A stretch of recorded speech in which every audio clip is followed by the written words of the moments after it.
We have several eruptions in the Svartsengi volcanic system, and none of them actually have threatened the Blue Lagoon and the Svartsengi itself in the term that they erupt under it.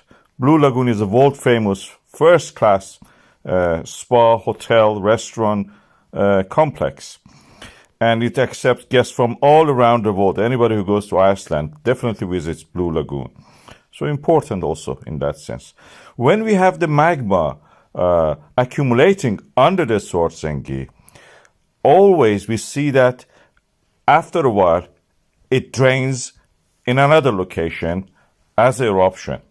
So in this case, in the latest one in February 2024, we saw that the magma erupted under another location nearby in the Sundunga craters. As you can see here in this diagram, the blue part shows that the drainage of the magma and the red part shows that the eruption. And in all the risk assessments that we had so far, Blue Lagoon and Svartsengi were not threatened. The only time that we had a tongue of lava from following the slope of the ground came around the Svartsengi and actually was stopped by the wall. It didn't reach even there.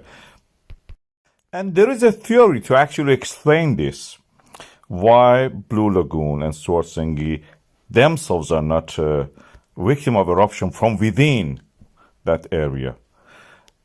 This theory says the storms of the earthquake, which start in that region and magma accumulation under the Svartsengi, actually compacts the cracks and the fractures and fault lines under the Svartsengi and Blue Lagoon itself, like what you see here. We have uplift and then downfall, uplift, downfall. All this uplift and downfall actually has closed down the cracks and the fractures that can actually be a pathway for the magma. Magma needs to melt the rock through the earthquakes. But this area is all the time compacted, like a compactor that we use.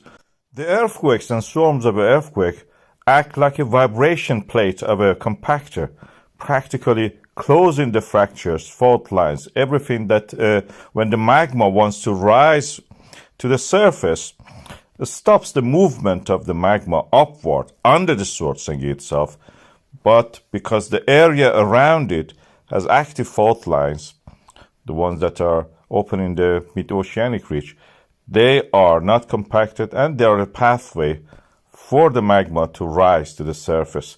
We look at this and you can see here also Blue Lagoon earthquakes are not actually, those ones related to the rising of magma are not actually on the Blue Lagoon or Svartsengi itself. This is the moment the dike is active and the dike wants to rise pathway. And this is the zipper effect. When we have the eruption, for example, in the December, then January, then February, all the time this movement of the plates creates at the edges this kind of eruptions.